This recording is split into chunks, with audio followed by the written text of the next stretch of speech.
When you download the Baker's app, you have easy access to savings every day. Get the most out of weekly sales and receive personalized coupons to save on your favorite items, all while earning 1 fuel point for every dollar spent. Baker's makes it easy to save while you shop, whether it's in-store or online, so you get the most value out of every trip, every time. Download the Baker's app now to save big on your next purchase. Baker's, fresh for everyone. Must have a digital account to redeem offers. Restrictions may apply. See site for details. You see a ladder out there, don't judge that book by its cover. He could be anything. He could be a platform, a roof, a folding, a fixed, or a telescopic. He may not even know what he is, or she. They may not even identify as a ladder. Hi, my name is Richard Dix, and this is How Did That Happen? A podcast where I look at everyday things or events and try to figure out how they came to be. Every week I will research one topic, and by the end of the episode, I hope to truly have the answer to the question, how did that happen? Hello, and welcome to another episode of How Did That Happen? This week we are discussing the world of ladders. Come along for the ride this week as I ask, ladders, how did that happen? Okay, all right. Welcome back. Thank you for tuning in for another episode of HDTH. How did that happen? We're looking at episode 41 this week, talking about ladders. It should be pretty interesting. I didn't know that much about them going in, so that's why I always pick these topics. I try to pick things that I don't know much about, because you don't go in with a bias. Like I think I said later on in this, my first thought about ladders with this was just people using them for their houses. It wasn't about like what people have really found ways, all the different ways people have found to use them. That's for the episode. Let's see, before we get into it, I did put on there on the Twitter page. It's pretty cool. It's not quite to where our goal or where we want to be just yet, but Good Pods has rated HDTH at least, was it number 49, I think at the time, in the history section.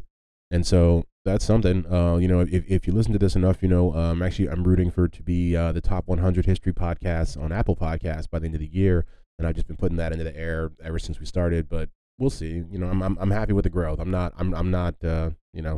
happy for every ear that I can pick up, and everybody that's out there just trying to find out how things happen every week. I really am thankful for you guys. So before we get into the topic, what am I watching right now? I just watched that documentary on Peacock about the COVID cruises. I don't know, that's what it should have been called. It was called the One Hell of a Cruise, or a Cruise from Hell, but that's how I remember it. It was the cruises that were occurring right when COVID was first happening back in March of 2020, and it was something that even when I was watching that occur, I was just like, man, I know there's some stories there, and it was actually really interesting because the majority of the people on those cruises are old, so it's like you're hearing COVID through like older people, and they say things like the COVID and stuff like that, and it's interesting in little bits like that are kind of funny, but you learn a lot about. They talk about how much they were drinking on there, how they kind of put limits on them because it got kind of wild, got kind of crazy. But yeah, I just watched that. Yeah, that's pretty much it. So yeah, I've already babbled on long enough. Without further ado, here is the episode on ladders. So a ladder is defined as a vertical or inclined set of rungs or steps. And so I'm going to hop into the etymology of the word ladder, and it comes from the Old English word, which actually starts with an H, haleder, which means steps. And so like many Old English words, ladder comes from Old German, in this case, Leiter in modern German. There are typically two types of ladders, and this is something that I didn't really think about beforehand, but they break down into two groups. You have the rigid, and then you have the flexible. So that's really the whole, that's the entire breakdown of ladders, if you will. So if we're gonna get into the history of ladders, no one really knows when the first ladder was invented, which is something that pretty much everybody can agree on when all the articles and videos that I watched. But they all kind of focus on this one specific point about 10,000 years ago in the spider caves of Valencia, Spain, where they found this painting that shows two men using a ladder to access a wild honeybee nest, which was most likely to get the honey And the painting shows a flexible ladder. So we talked about the two different types. A flexible ladder that was made up of some kind of grass. Now, they said that multiple times, and I don't know. Maybe it's just because I'm a bigger guy. The idea of a grass ladder sounds like just like an oxymoron to me. It just doesn't seem like that would ever. I haven't met the grass I think that could hold me, I guess. Put it that way. And while this is the first evidence of like the first pictorial evidence of the ladder, most researchers are certain it's much older than this, and the roots of the functional design of ladders as we know them today can be traced right back to ancient Hebrew and Egyptian cultures. These are civilizations that developed and perfected it. See, the ladder is also mentioned in the Bible, which is interesting. Jacob had a dream, and in the dream he saw a ladder reaching from heaven to earth. I'm not sure about time in the Bible, so I'm not gonna. That's a whole different probably episode. Not even gonna get into that. But like it says, Jacob's ladder is mentioned in the book of Genesis, and this comes from a vision that Jacob had of a ladder that led all the way up to heaven, with angels ascending and descending, and it constantly to carry out God's work. The significance of this dream has long been a subject of intense debate.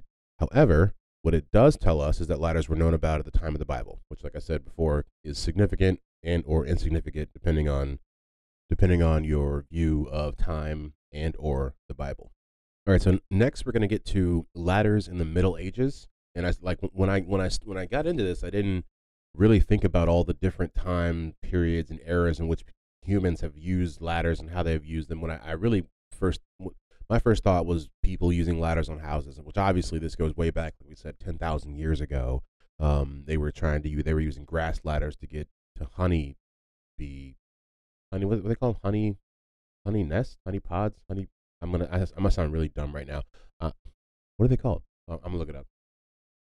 Hive. It's a hive. I know some of you are probably screaming at your phones like it's a hive. Like normally I would know that. I don't know what. It just slipped out of my brain. It was gone. Like I was saying pod. I don't even I have no idea. But yeah, it's the hive. They're using grass ladders to get at the hive. But we have gotten off track. Let's get back.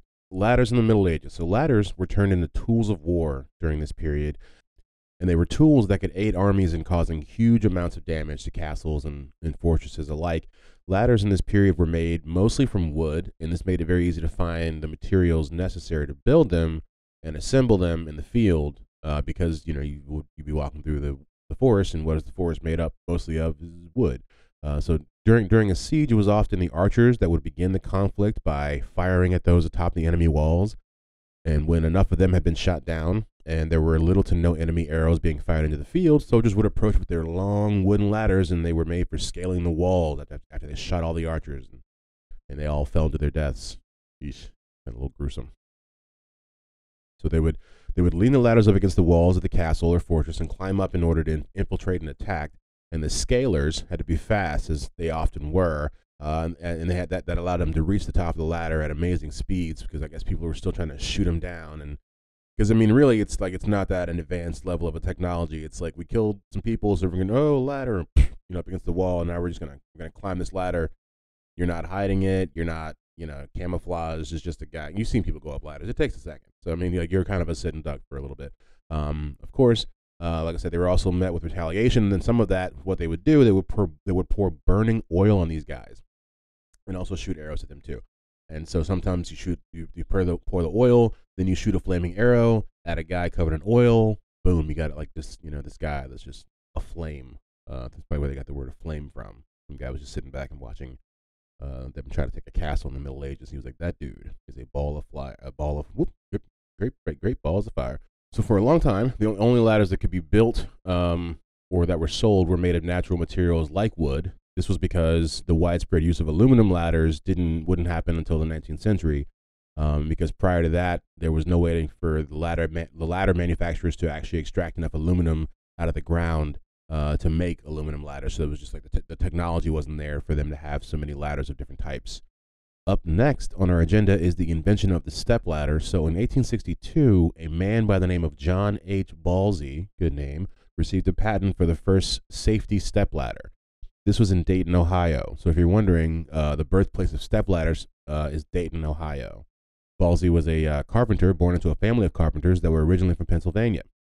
Stepladders had been around for some years before then, so he wasn't like the first guy to invent the stepladder. He was the first guy to like kind of revolutionize and modernize it, and then actually put that on the books, like legally, really. The main change that he did was he turned the rounded rungs of like a normal ladder into flat steps, like the ones we have today. And this is the version of the stepladder that took off and became, he became very wealthy for that. He also, he also had another part. Let's see. Yeah, like, so another thing he did as well was he put hinges at the top of the ladder, which enabled the back supports to be folded in order, to fold away, basically, which is what we also have the same way. So he took a ladder, which was just rounded rungs and no like fold away real principle. He basically added the flat steps and also the hinges to actually fold away the flat steps. So he is like the godfather of stepladder. So next time you are getting on a stepladder, or this holiday season when you're putting the star on top of that tree and you're like, where's the stepladder? Where's that John H. Ballsy? That's, just think of him. And so he actually, he made a lot of money off this. And some of the letters or some of the articles that I read did make point of mentioning that. And then if you've listened to this podcast enough, there are a lot of times these guys make these inventions and then just die penniless and poor, or of disease or something, and they don't get to actually like really reap the benefits of their actual inventions. This guy made a lot of money. But in 1867, an American inventor with a great name, Henry Quackenbush, took out a patent for the first type of extension ladder. And he created this invention at 16, old Quackenbush, and while he was still working at Remington Arms. And then he sold the patent for $500 and went on to invent other items, because he's always like, why are you always bringing up old stuff? I got all this new stuff. Like, extension ladder? What do you mean? Like, I also make nutcrackers, and I also make air rifles, and I also may be the guy behind the BBs and BB guns. Like, this guy, Quackenbush, is just a whole story in himself. A couple episodes back, we talked about tools named for people, and I started rattling off some different tools and stuff like that. And I'm kind of going to do the same thing with ladders right now, because I did not know there were so many different types of ladders. Now, I don't have the definitions for all these, or really any of these. I just saw a list of ladders, and I was just like, no way. So we have the attic ladder, we have the assault ladder, we have the bridge ladder, we got chicken ladders, counterbalance ladders, telescopic ladders, folding ladders. I'm going to drop the ladders down and just give you the adjectives. We got fixed, hooker, pomper, pompier, platform, step, roof, orchard, frame, vertically rising, X-frame. Wonder if that's one like a superhero ladder. But yeah, so that's just to show you that there's more than meets the eye when you see a ladder out there. Don't judge that book by its cover. He could be anything. He could be a platform, roof, folding, a fixed, or a telescopic. He may not even know what he is, or she. They may not even identify as a ladder. So let's see. This next one I got here may or may not be. I saw it in one place, and I've never been to Europe, so maybe the 5 people that I have in Europe to listen to me could drop me a line and let me know if this is real or not. But they have ladder classes in the UK, in the European Union, and they divide ladders up into different color-coded sections based on their uses by whether they are domestic or commercial. And I thought that was pretty cool, but I didn't really see too much more information about that afterwards, so I was like, this article's pulling my leg, so I don't know. But I'm interested. The next couple, let's see, we have this, what we're going to talk about now is ladders in pop culture, or like the ideas behind why ladders can be bad luck. And so it is believed that the Holy Trinity forms a triangle, as it is 3 points, just as the number 3 is seen as holy, making this shape a holy and sacred one. Of course, when a ladder is leaning against a wall, it forms a triangle. So the theory that goes that if you walk under that ladder, you are breaking the Holy Trinity and committing blasphemy, which is one of the worst sins possible. So you walk on the ladder, it's like you are just like breaking open the Trinity, that is the Jesus Christ, the God, and the Holy Ghost, all together. That is the Trinity. Some say that the bad luck thing comes from ladder being propped up against a wall, looking similar to a gallows. Let's see, there's another one. This is an interesting one. It says it's possible that superstition originated in ancient Egypt as well. The ladder was symbolic in this culture because it was used to help souls reach the afterlife. Pretty cool. And ladders will be placed in or near the tombs of the deceased so that they can make their way up to the afterlife. I'm not sure what that has to do with bad luck, though. Now that I read it, I don't know. Oh, no, I see it now. There's just got to keep reading. So by standing under one of these ladders, you would effectively prevent a soul from making their journey, and so they would curse you with bad luck for 7 years. Interesting.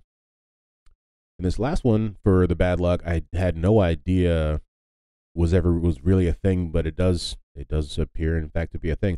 The ladders have also been linked to the crucifixion of Christ, with author and scientist Charles Panate noting that many believe a ladder rested against the crucifix that Christ hung from, making it a symbol of wickedness, betrayal, and death. That just takes it in a whole different direction there. Now, so this next section is going to be a little bit different, but I thought when I saw this, I was like, I have to include it. This is going to be a little bit of a HDTH true crime edition, and I'm gonna tell you guys about how a ladder once solved a crime. So there's the famous case of the Lindbergh baby. The Lindbergh baby is still considered to be unsolved to some people, and there are disagreements over the quality and existence of some of the evidence used to convict old Bruno Richard Hauptmann of the kidnap and murder of Charles Lindbergh Jr. So the Lindbergh baby was found to be missing from his crib at around 10 p.m. on the 1st of March, 1932. The body of the child was found on the 12th of May, which was, it's at least, 2 months later, in a nearby township, and appeared to have been hastily buried but dug up by wild animals. A ransom note was found on the windowsill, along with a chisel and a wooden dowel. They were also found in the grounds of the home. And one other piece of evidence was also found, which was the ladder. There was a ladder found in some bushes near the house, and it was found in pieces and was designed to be collapsible. So Hauptmann, Hauptmann, was captured as a suspect in 1934 when a bill from the ransom money was discovered at a New York City bank. A license plate number was written on the note, which led investigators to old Hauptmann. A clerk at a petrol station had written the number down on the bill, as the man who tendered it was acting suspiciously. So basically, he paid for something, and then, like, the guy was like, this guy's acting so weird, I gotta write this guy's license plate number down. I don't know if that was a thing that happened back then, but, like, I'm just wondering, like, how, like, this dude's behavior must have been wild. The investigators look into the license plate, and they search, and they find it does link back to old Hauptmann, and they search his home and find $13,000 of that ransom money hidden around his house, as well as a sketch detailing the construction of the same ladder that they found at the scene of the crime, and a piece of the wood in the attic that turned out to match some of the same wood for the ladder. So this guy he sketches out a picture of a ladder that he intends to makes the ladder, and uses the ladder in the commission of a crime, leaves the ladder at the crime, and then just does that. Why wouldn't you throw away that picture? It couldn't have been a great picture. He wasn't going to frame it. I mean, maybe it was on the front of the fridge, with some magnets, but, like, geez, throw the picture away, Hauptmann. So he told investigators that the money had been left with him by a former business partner who had since returned from Germany and died. And he also said that he was not aware that there was any money in the box left with him until after his associate Isidore Fisher had passed away. However, the piece of wood found in the attic was the most important piece of evidence linking him to the crime, and wood expert Arthur Kohler, good job, good name, identified 3 samples of the wood from the ladder shortly after the crime, and was then asked to study the ladder itself. After the police traced Hauptmann through the ransom bill back to his house, Kohler, the old wood expert, was able to use forensic techniques to match the wood used to construct the ladder with wood found in the attic, even going so far as to trace the wood back to the sawmill where it was processed. Wow. So he was executed in 1936 for the kidnap and murder of the Lindbergh baby. And I must say, all this extra stuff with them trying to throw, some shade on whether or not this guy has something to do with the baby. It's like no one has a picture of a ladder in their house, of an actual ladder that exists, unless you drew and made that ladder. Like, if you came to my house right now and found a ladder, a picture of a ladder that had been used in the commission of a crime of killing some child, like I probably did it. You know what I mean? Like, but there's not. But I'm saying, like, you can't come in here and be like, oh, that's some guy who came back from Germany. He's dead now, so we'll move on. Like, no, man, no. And so that has been a short-lived segment of HDH True Crime Edition. Like I said, I just thought it was a pretty cool thing we're talking about ladders, and there's actually like an instance where like ladders play into like real life. I don't know. And that is how ladders happened. And now it's time for the roundup. The roundup. The roundup. And we're going to round it up. The exact origin of the ladder is still up for debate. The first depiction of humans using ladders comes from a painting on a wall in Spain. The first stepladder was created in 1862 by John Balsey. Ladders would go on to be made of a number of different materials. Things I didn't know before. And now I know them. Never heard of these things. What are they? Things I didn't know before.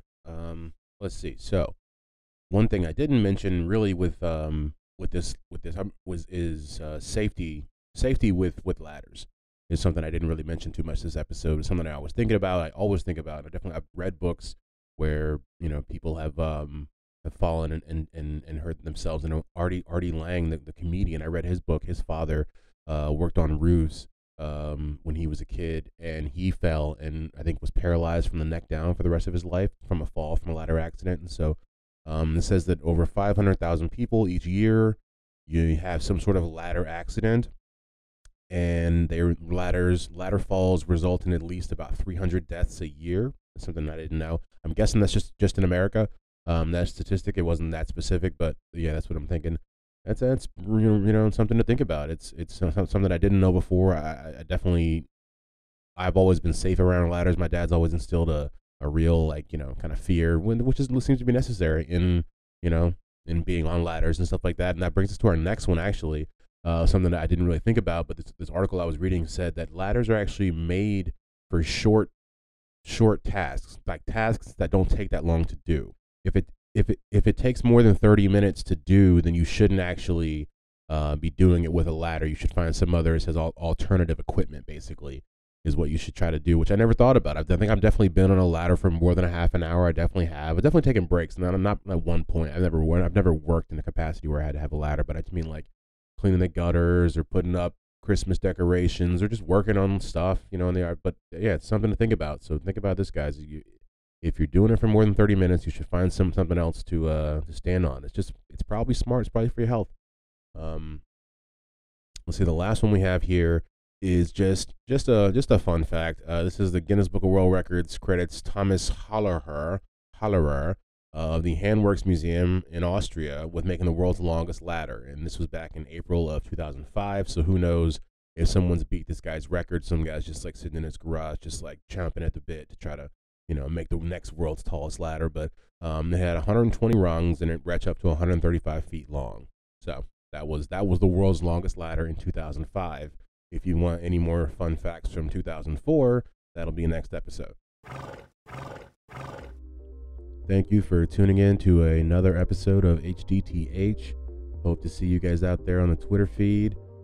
Like and subscribe wherever you consume your podcast. That would be great. Always helpful. And we'll see you guys next week. The holidays start here at Baker's with a variety of options to celebrate traditions old and new. Whether you're making a traditional roasted turkey or spicy turkey tacos, your go-to shrimp cocktail, or your first Cajun risotto, Baker's has all the freshest ingredients to embrace your traditions. Baker's, fresh for everyone. Choose from a great selection of digital coupons and use them up to 5 times in one transaction. Check our app for details. Baker's, fresh for everyone. Okay, round 2. Name something that's not boring. A laundry? Ooh, a book club. Computer solitaire, huh? Ah, sorry, we were looking for Chumba Casino. That's right, ChumbaCasino.com has over 100 casino-style games. Join today and play for free for your chance to redeem some serious prizes. ChumbaCasino.com. No purchase necessary. Void where prohibited by law. 18+ terms and conditions apply. See website for details.